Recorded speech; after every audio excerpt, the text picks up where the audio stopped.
भगवान शिव के पास पहुंचे और भगवान शिव के पास पहुंच करके प्रार्थना करने लगे कि जो ये दैत्य है जलंधर, दैत्यराज जलंधर, वो सबको बड़ा कष्ट दे रहा है, अत्यंत कष्ट दे रहा है। तो भगवान शिव ने कहा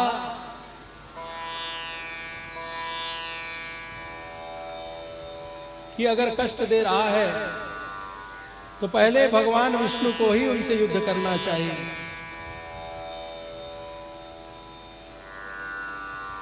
भगवान विष्णु को युद्ध के लिए जैसे ही कहा गया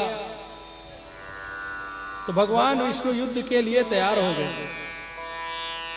इसलिए तैयार हो गए क्योंकि उन्होंने, भगवान शिव ने कहा, और भगवान शिव भगवान विष्णु के इष्ट हैं, और भगवान विष्णु के इष्ट शिव हैं, और शिव के इष्ट भगवान विष्णु हैं।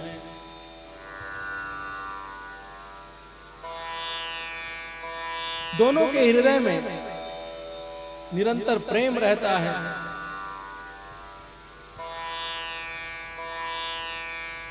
जिस प्रकार कोई अपराध नारद जी महाराज से भगवान शिव जब मार्ग बताते हैं श्राप के विमोचन के लिए, तो भगवान शिव कहते हैं कि तुम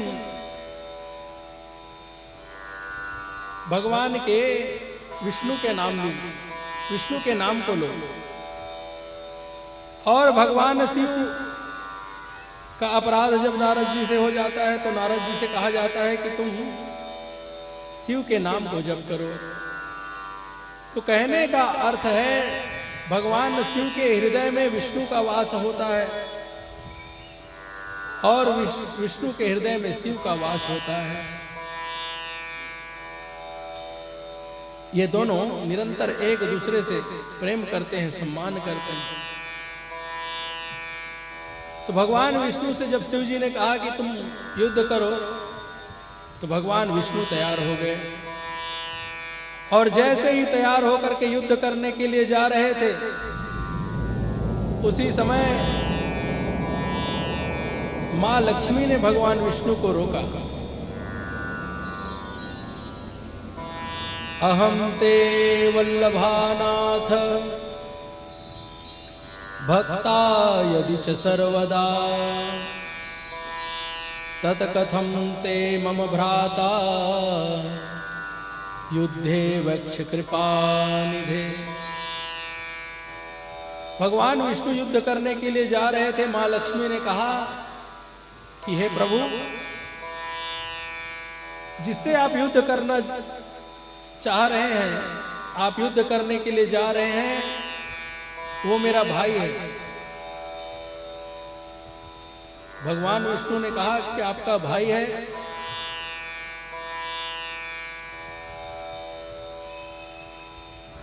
तो मां लक्ष्मी ने तर्क दिया, देखो जिस प्रकार समुद्र से हमारा प्रागट्य हुआ है, वैसे ही जालंधर का भी प्रागट्य उसी समुद्र से हुआ है, उसी सागर से हुआ है। इसलिए हम दोनों के पिता तो एक ही है, समुद्र, इसलिए वो हमारे भाई हुए और आपके साले हुए। और बताइए, साले से कोई लड़ाई करता है क्या? बताइए। मां ने कहा कि वो आपका साला है रिश्ते में। तो भगवान विष्णु के वहीं पर जितना युद्ध करने के लिए कोई जाता है तो एकदम तैयार होके जाता है, एक जोश और उमंग के साथ। लेकिन भगवान विष्णु ठंडे पड़ गए। इसलिए ठंडे पड़ गए जब उनके श्रीमती ने ही मना कर दिया, तो बताइए भगवान विष्णु के भी हिम्मत हार गए। साधारण व्यक्ति का तो बात छोड़ दीजिए आप। इसलिए कहते हैं कि घर में, और भागवत जी में तो यहां तक लिखा है,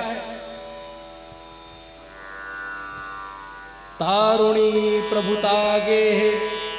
भागवत जी में क्या लिखा है? नारद जी महाराज कहते हैं, महात्मा की जब कथा होती है पहले दिन गोकर्ण की, उस दिन की कथा में आप सब सुनते होंगे, तारुणी प्रभुतागे साल को बुद्धिदायक। ये कलयुग का प्रभाव है। कलयुग का क्या प्रभाव? जो घर की स्त्री है, नारद जी महाराज बता रहे हैं, घर की जो स्त्री है उसी का शासन घर में चलता है। और घर में अगर कोई कार्य करना हो तो अपने जो बड़े हैं, घर के जो बुजुर्ग हैं, बड़े भैया हैं, पिता है, उससे राय मशवरा नहीं लेते। तो राय मशवरा किससे लेते हैं? तो राय मशवरा सालको बुद्धिदायक, साले साहब से पूछ करके काम किया जाता है कि किस दिन घर में कौन सा कार्य करना है। तो वही बात शिव महापुराण में भगवान विष्णु से मां लक्ष्मी कहती है कि जो जालंधर है आपका साला है। और भगवान विष्णु के सामने एक विकट स्थिति उत्पन्न हो गई। कौन सी स्थिति? धर्म पत्नी की बात माने या अपने इष्ट की बात माने। पत्नी की अगर बात नहीं मान रहे तो शाम को हो सकता है चाय ठंडी मिले, रोटियां भी ठंडी हो जाए, सब्जी भी ठंडी हो जाए। और इष्ट की अगर बात नहीं मानते हैं तो उनको इष्ट का अपराध होगा। तो भगवान विष्णु ने बीच का रास्ता निकाला। और ऐसा धर्म संकट हमारे जीवन में भी आ सकता है, क्योंकि कोई श्रेष्ठ सद्गुरु हमें किसी धर्म के पालन के लिए अगर कहा है और हमारी पत्नी अगर मना कर रही हो तो हमें क्या करना चाहिए? देखिए शास्त्र में कितना सूत्र छुपा हुआ है। तो भगवान विष्णु ने जो किया वही करना चाहिए। भगवान विष्णु ने कहा कि हे प्रिय, अत्यंत प्रेम से कह रहे हैं, गुस्से में नहीं कह रहे हैं, हे प्रिय तुम ठीक कह रही हो, ये जो जालंधर है वो आपका भाई है और मेरा साला है। इसलिए मैं केवल युद्ध का पराक्रम दिखाऊंगा, लेकिन उस जालंधर को मारूंगा नहीं, केवल युद्ध करूंगा।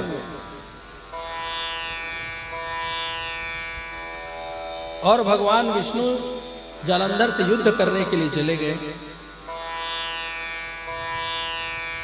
और जैसे ही जालंधर ने भगवान को देखा,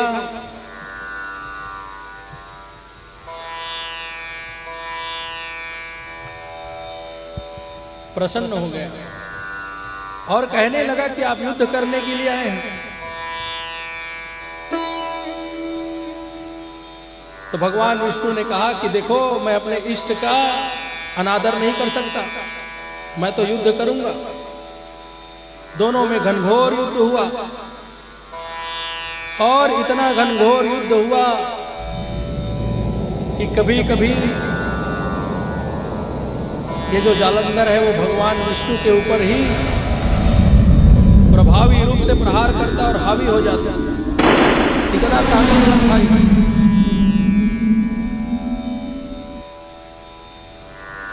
और अत्यंत युद्ध हुआ। भगवान विष्णु युद्ध करते रहे जब भगवान विष्णु युद्ध करते करते बहुत समय हो गया तो जालंधर से कहा,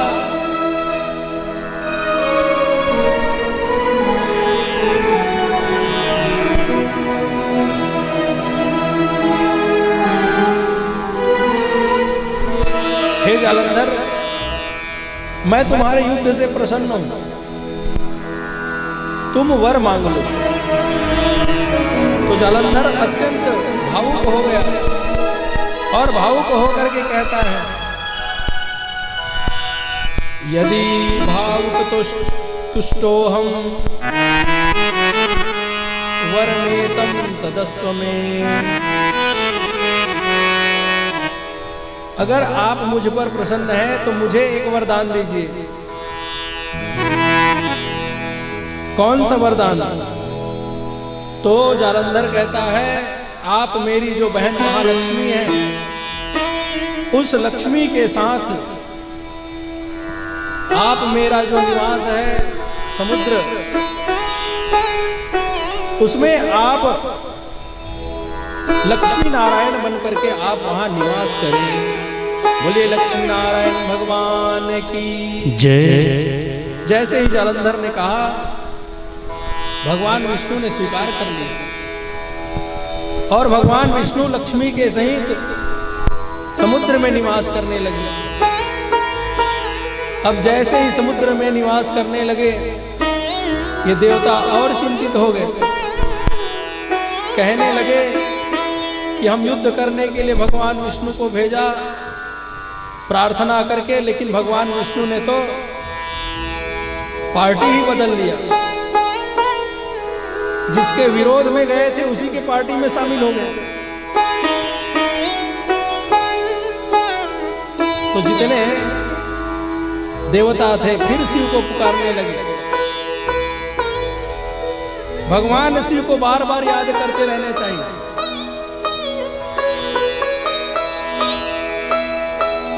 और जितने देवता हैं फिर भगवान शिव को पुकारने लगे। आप सभी जैसे ही भजन शुरू होता है, आप चाहे तो खड़े भी हो सकते हैं, क्योंकि बैठे बैठे आपका जैसे इच्छा हो खड़े होने की, तो जब तक भजन चल रहा है आप खड़े हो सकते हैं। अब हमारी तो मर्यादा है, इसलिए हम बैठे रहेंगे, लेकिन आप लोग खड़े हो सकते हैं। बोले शिव महापुराण की जय।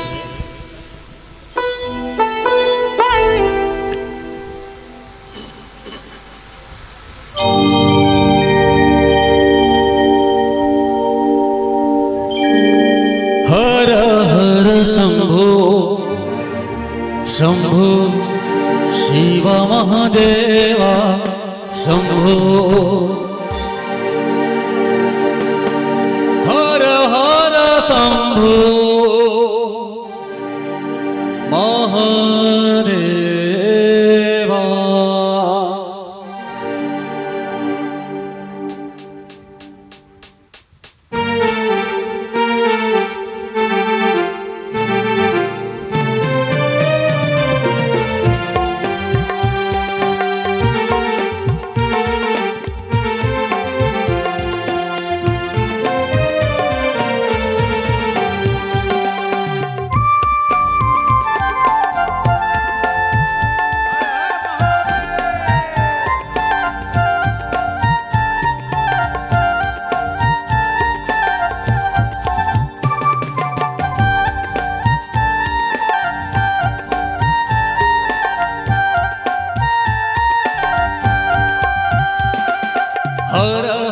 शंभो शंभो शंभो शिव महादेवा शंभो शंभो शिव महादेवा, हर हर शंभो शिव महादेवा शिव महादेवा, हर हर शंभो शिव महादेवा, हर हर शंभो शिव महादेवा, शंभो शंभो शिव महादेवा शंभो।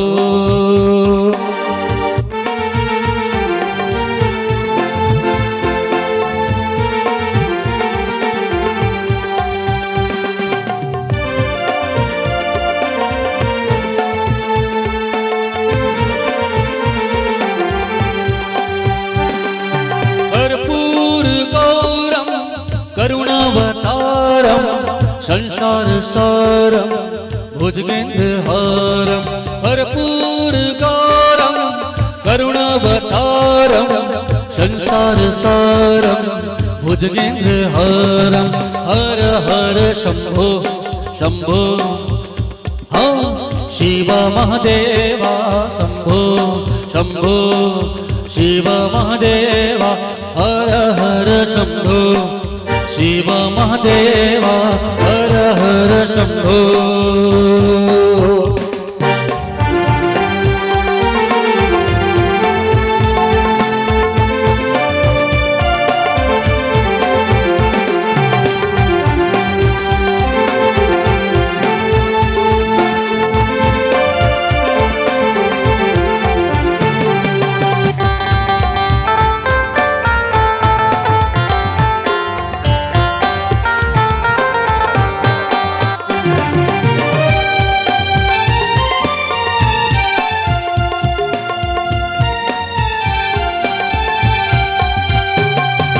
सदा वसन्तं हृदयारविन्दे भवं भवानी सहितं नमामि सदा वसन्तं हृदयारविन्दे भवं भवामि सहितं नमामि हर हर शंभो शंभो शंभो शिव महादेवा शंभो शंभो शिव महादेवा हर हर शंभो शंभो शिव महादेवा शंभो शंभो शिव महादेवा शंभो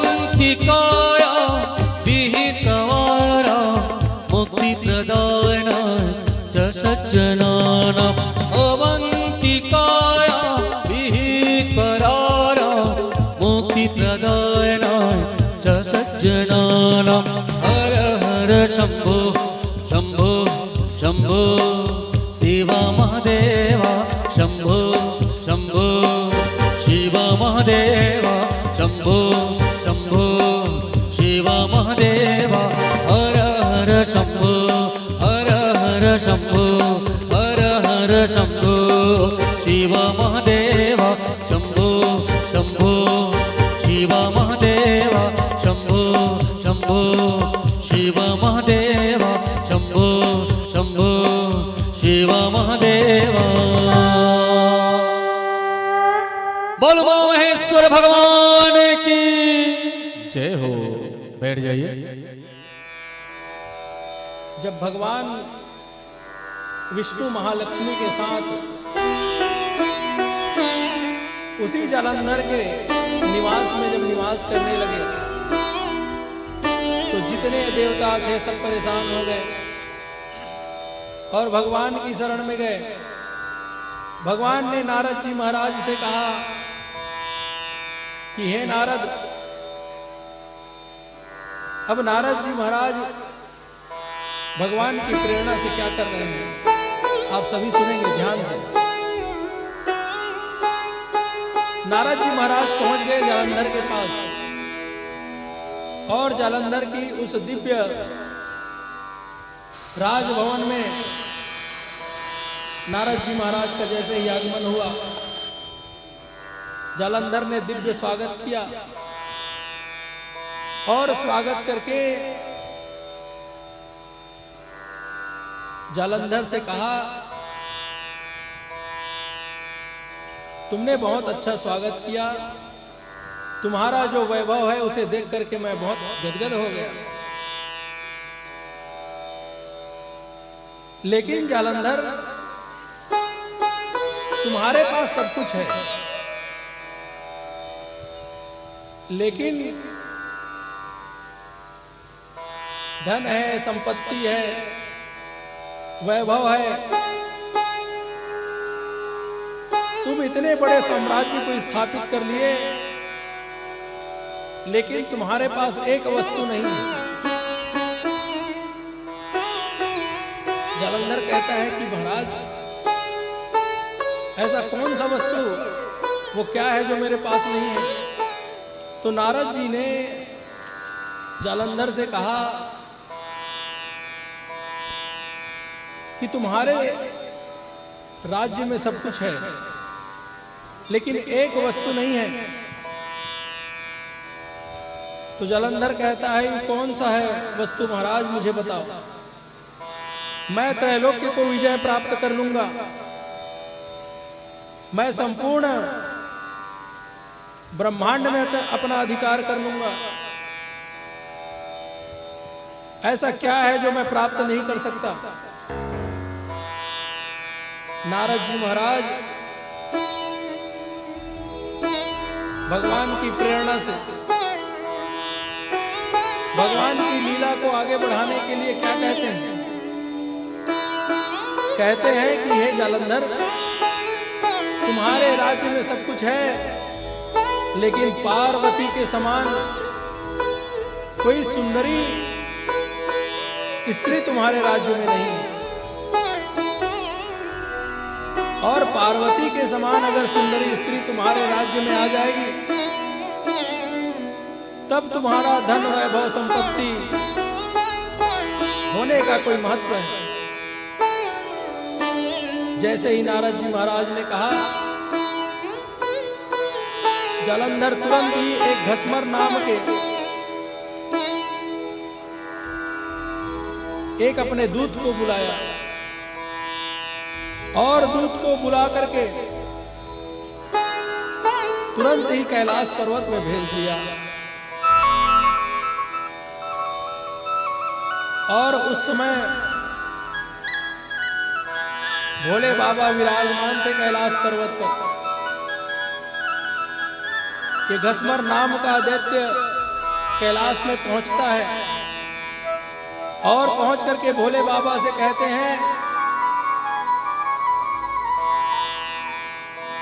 कि हे महाराज, हमारा जो महाराज है जालंधर, उनका ये कहना है कि जो पार्वती है उसे आप जालंधर को सौंप दो, क्योंकि त्रैलोक्य के स्वामी हैं, संपूर्ण वैभवों से संपन्न हैं, और आप शमशानवासी हैं। इसलिए आपको ये जो पार्वती है उसको जालंधर को सौंप देना चाहिए। जैसे ही उस घसमर नाम के दूत ने कहा, भगवान शंकर का अत्यंत क्रोध का ज्वाला भड़क गया, और जैसे ही क्रोध का ज्वाला भड़का और वहां पर वीरभद्र प्रकट हो गए। बोलिए वीरभद्र भगवान। और वीरभद्र ने उस घसमर को पकड़ लिया और पकड़ करके उसे मारने लगे। जैसे ही मारने लगे,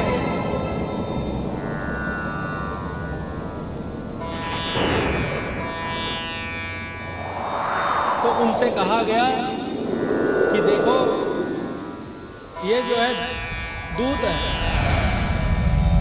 और दूत का कार्य होता है जो उससे कहा जाता है वही वह कह देता है। इसलिए इन्होंने अपने धर्म का पालन किया है, इसलिए इसे मारना ठीक नहीं है, इसलिए तुम इसे छोड़ दो। तो वीरभद्र ने उसे छोड़ दिया।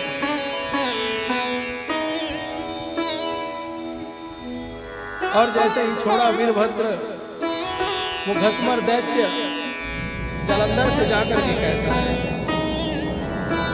और जैसे ही जालंधर से कहा तो जालंधर क्रोधित हो गया। क्रोधित होकर के भगवान शिव के ऊपर ही क्रोधित होकर के भगवान शिव से युद्ध करने के लिए तैयार हो गया और भगवान शिव से युद्ध करने के लिए तैयार हो गया। लेकिन जलंधर इतना प्रतापी है कि बार बार वो भगवान शिव से ही युद्ध में परास्त नहीं होता। भगवान शिव कभी उनको परास्त करते, कभी वो भगवान शिव को। उसी समय भगवान ने मां पार्वती को छाया स्वरूप में अपने पास रखा और भगवान शिव युद्ध करने लगे। भयंकर युद्ध हुआ, लेकिन वो बार बार युद्ध को टालना पड़ता, क्योंकि जलंधर युद्ध में परास्त नहीं होता। तो भगवान ने विचार किया कि जलंधर युद्ध में परास्त क्यों नहीं होता। इतने में भगवान विष्णु ने एक माया रची, क्योंकि काल नेमी के जो पुत्री थी वृंदा, वो बड़ी पतिव्रता थी। ये वाला बंद है, इसको चालू करवाओ। ये बंद है, मॉनिटर बंद है, चालू करो।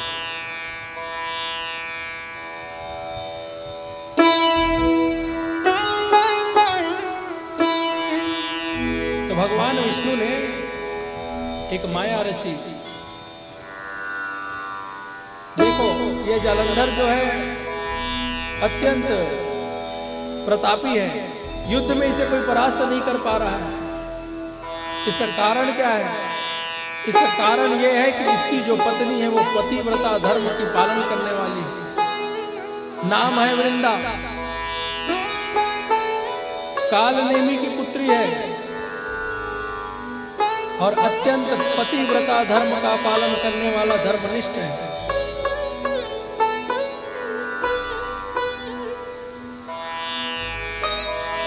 और भगवान विष्णु समझ रहे हैं इस सब बात को। भगवान विष्णु ने उस वृंदा के स्वप्न में एक दिन ऐसा दृश्य उपस्थित कर दिया कि वो वृंदा घबरा गई।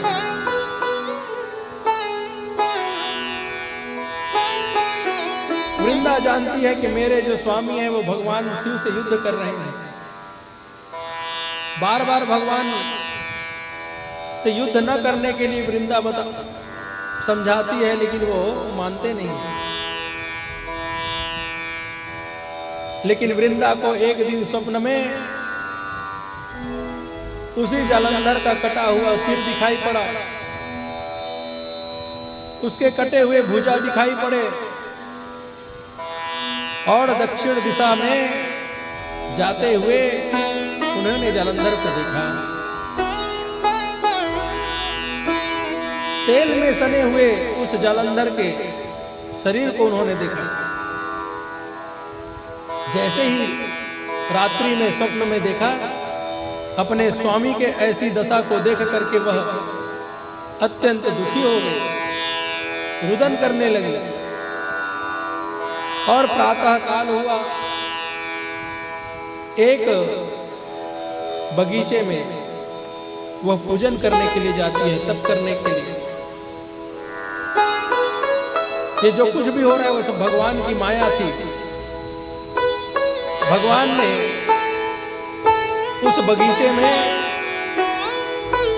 जब वो वृंदा पहुंची तो देखी कि एक तपस्वी मुनि के वेश में एक साधु बैठा है। उसी समय दो काले काले भयंकर राक्षस उस बगीचे में आता है और वो वृंदा को खाने के लिए दौड़ता है।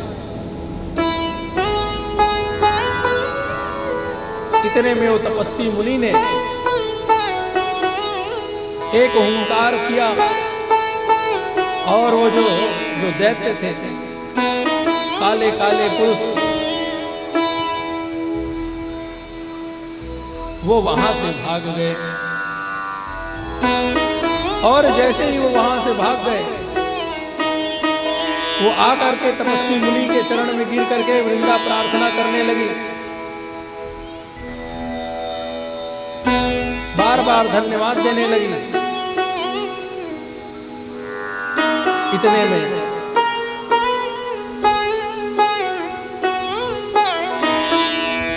उनके स्वामी के रूप में, जलंधर के रूप में भगवान विष्णु ही उनके सामने उपस्थित हो गए। और जिस स्वामी को उन्होंने मृत अवस्था में देखा था, वही स्वामी जब उसके सामने उपस्थित हुए, भगवान विष्णु ने क्या किया, जलंधर का रूप बना लिया। रूप बनाकर के वृंदा के सामने पहुंच गए। और जैसे ही वृंदा ने देखा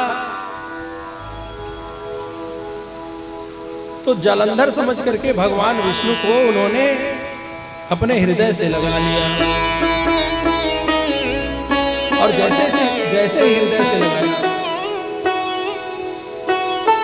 वृंदा अत्यंत पतिव्रता नारी थी। वह तुरंत ही समझ गई ये मेरे स्वामी नहीं है।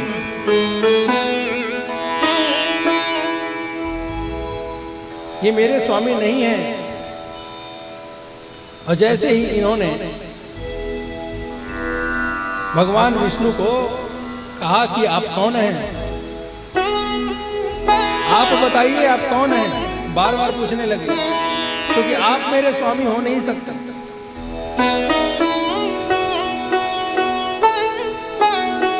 और जिस समय भगवान विष्णु ने इनके सामने उपस्थित हुए और इन्होंने जैसे भगवान को स्पर्श किया, इनका जो पतिव्रता धर्म है वो नष्ट हो गया, वो क्षीण हो गया।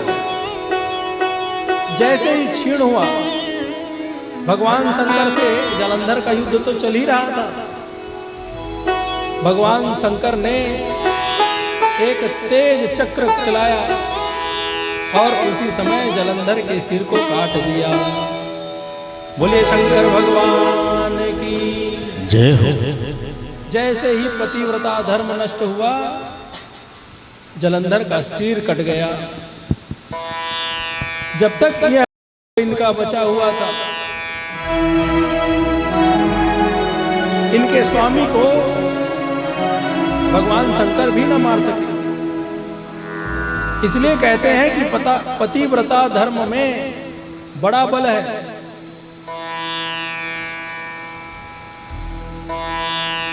हमें इसका पालन करना चाहिए। वृंदा ने भगवान विष्णु से कहा कि आप कौन हो। भगवान से बार बार पूछ रही हैं, लेकिन कुछ बोल नहीं रहे भगवान। इतने में वृंदा ने अपने अंगूठे से ही एक ऐसा ज्वाला प्रकट किया कि अपने शरीर को जला करके वहीं भस्म कर लिया। और भगवान को श्राप दे दिया कि तुम शिला बन जाओ। जिसको हम शालिग्राम के रूप में पूजते हैं, वो भगवान वृंदा के श्राप से ही बना हुआ है। और उसी वृंदा को हम तुलसी भी कहते हैं। तो कहने का अर्थ है, जिस समय ये वृंदा अपने शरीर को भस्म करती है, उस समय भगवान विष्णु उस चिता पर लौटते हैं। वृंदा के चिता पर बार बार लौट करके उस वृंदा से अत्यंत प्रेम से कहते हैं कि तुम्हारा जो पतिव्रता धर्म है कितना श्रेष्ठ है। और भगवान शालिग्राम के रूप में उसी वृंदा के श्राप से पूजे जाते हैं। और कभी भी शालिग्राम भगवान का जब हम पूजन करते हैं, चाहे वो रात्रि का समय हो, प्रातः काल का समय हो, किसी भी समय भगवान को उस वृंदा से अलग नहीं रखना चाहिए।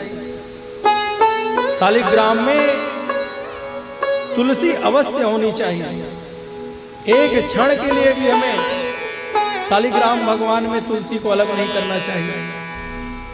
जैसे ही हम स्नान कराते हैं, तिलक लगाते हैं, तो भोग के पहले ही तुलसी चढ़ा देते हैं, क्योंकि वृंदा से वियोग भगवान भी बर्दाश्त नहीं कर पाते हैं। ऐसा अद्भुत चरित्र भगवान का है। और भगवान भक्तों के लिए अनेक लीलाएं कर रहे हैं। अब आगे भगवान ने अर्धनारीश्वर को प्रकट किया। भगवान का जो अर्धनारीश्वर स्वरूप है, जिसको गोस्वामी जी ने सरल अर्थों में कह दिया है, सिया राम मैं सब जग जानी, करहूं प्रणाम जोरि जुग पानी। ये संपूर्ण चराचर ब्रह्मांड में जो कुछ भी दिखाई पड़ रहा है, जो स्त्री तत्व है वो मां सीता है, जो पुरुष तत्व है वो राम है। ये गोस्वामी जी ने बहुत सरल अर्थों में समझा दिया। यही बात श्री शिव महापुराण में जो अर्धनारीश्वर का जो प्रागट्य है, वो पृथ्वी के संपूर्ण जीवों के किस प्रकार पृथ्वी में वंश वृद्धि बढ़े, किस प्रकार इस पृथ्वी में इस सृष्टि का संचालन हो, तो उसके लिए भगवान ने अर्धनारीश्वर रूप बना करके प्रकट हुए। और ये अर्धनारीश्वर भगवान की जय हो। भगवान का जो आधा स्वरूप है वो पार्वती के रूप में, और आधा स्वरूप भगवान का भोले बाबा के रूप में। जिस समय ब्रह्मा जी सृष्टि कर करके थक गए और स्त्री पुरुष के बिना तो सृष्टि हो नहीं सकती, तो उस समय भोले बाबा की शरण में जाकर के ब्रह्मा जी ने प्रार्थना किया, और ब्रह्मा जी को सुख प्रदान करने के लिए भगवान ने अर्धनारीश्वर के रूप में जन्म लिया। अर्धनारीश्वर के रूप में प्रकट हुए भगवान। इस प्रकार अनेक लीलाएं भगवान कर रहे हैं, अनेक चरित्र भगवान कर रहे हैं। अब हम आगे कथा में सुनेंगे कि भगवान का एक अवतार जो भगवान शिव का दिव्य प्रिय गण है, भगवान नंदी, तो नंदी का प्रागट्य किस प्रकार हुआ।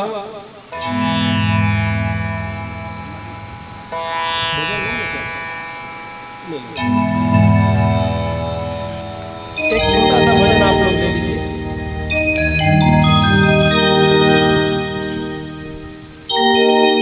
बिन तोरे इच्छा सारी जगत मां नहीं डोले डार पाना, मंद मंद पुरवाही डोले जीव जाति पाए दाना। आदि अंत के नहीं चिन्हारी, सगर भगत बर तोर दुआरी, शिव के लगन मां डोला थे, जाना तोला मोला है, डोरी सांस के बंधे बम भोला है, डोरी सांस के बंधे बम भोला ले।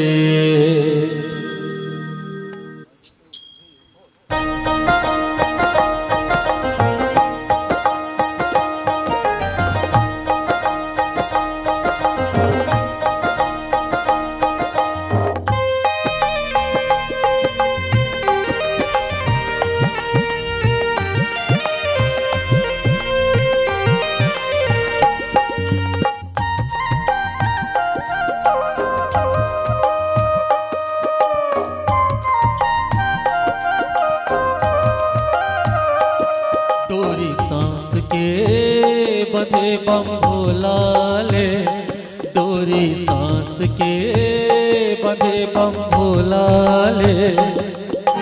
जीव शिव है शिव जीव है, जीव शिव है शिव जीव है, पचरतन के चोला है, जाना तोला मोला है।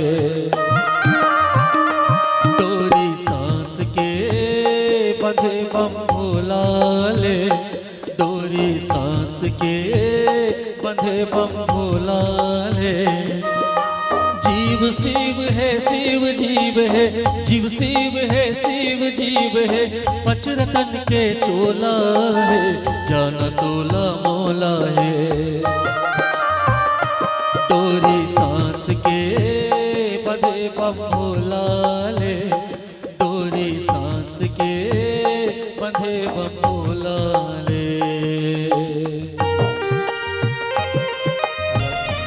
हर हर महादेव।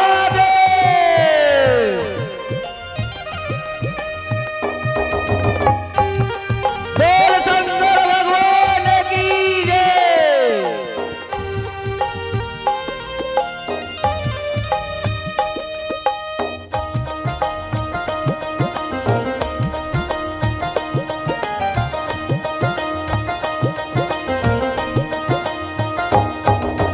बिन तोर इच्छा सारी जगत माने डोले डर पाना, मंद मंद पुरवाही डोले, जीव जति पाए दाना।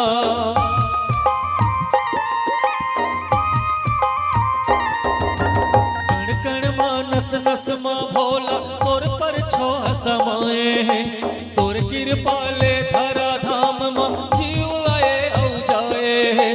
आदि अंत के नहीं चिन्हारी,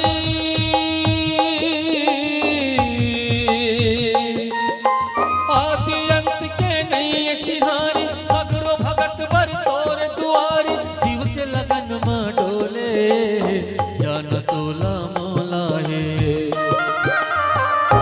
डोरी सांस के बंधे बम भोला ले, डोरी सांस के बंधे बम भोला ले।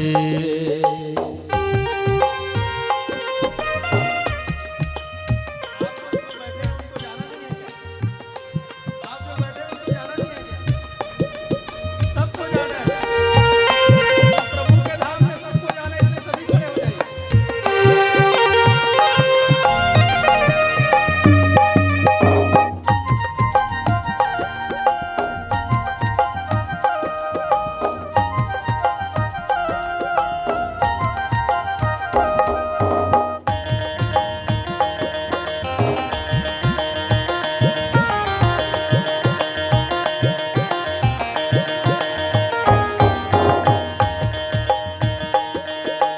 तोर अचरा के छई हम भोला, बिजहा पर हो जाए, कुंती के तोरे रंग मा रंग के जीव अमर हो जाए।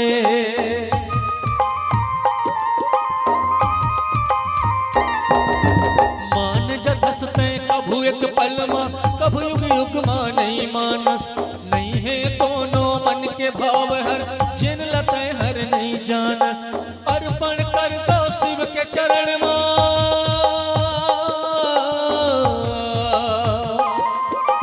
अर्पण कर दो शिव के चरण मा, शिव भोला ला साधव मन मा, बाटी के ये चोला है, जाना तोला मोला है। डोरी सांस के बंधे बम भोला ले, डोरी सांस के बंधे बम भोला ले।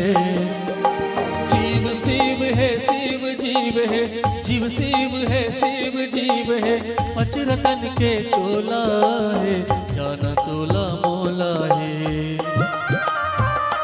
डोरी सांस के बंधे बम भोला ले, डोरी सांस के बंधे बम भोला ले।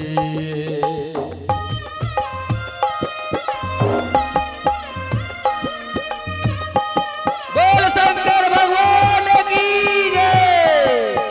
हर हर महादेव।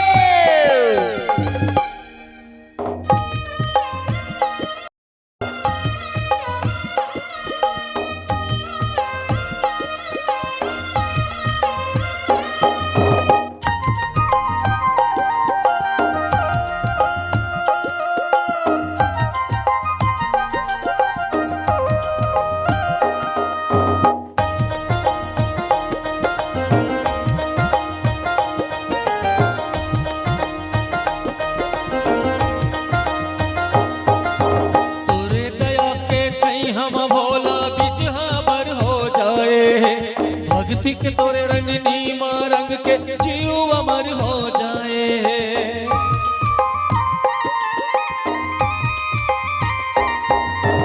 मान जतसते कभू एक क्षण मा कभू जुग जुग मानई मानस, नहीं है कोनो मन के बात हर जिन लते हर नहीं जानस। अर्पण कर दो शिव के चरण मा,